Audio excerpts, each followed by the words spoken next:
Welcome to the Tech Egg. Don't get scrambled. Enjoy the video. You start by confirming what you're working on and creating a safety net.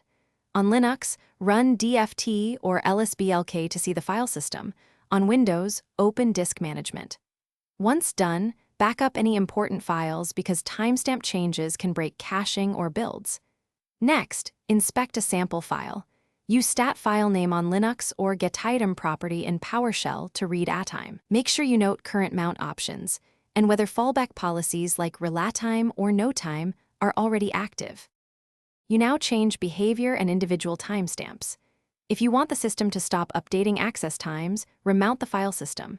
Sudo mount o remount, notime/mount point, or use relatime to reduce writes.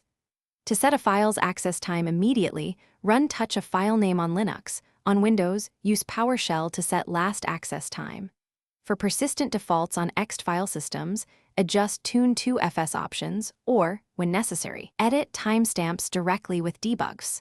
Make sure to perform actions as root or with elevated privileges to avoid permission failures. Finish by making the change stick and confirming it works. Edit /etc/fstab to include the chosen option for the device and then sudo mount a or configure mounting tools in Windows to apply on boot. After a reboot or remount, verify sample files with stat or PowerShell to ensure access times behave as intended.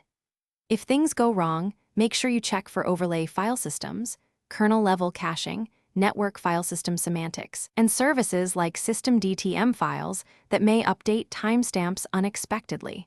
Adjust those layers accordingly. Thanks for watching. Consider subscribing if I helped unscramble your problems.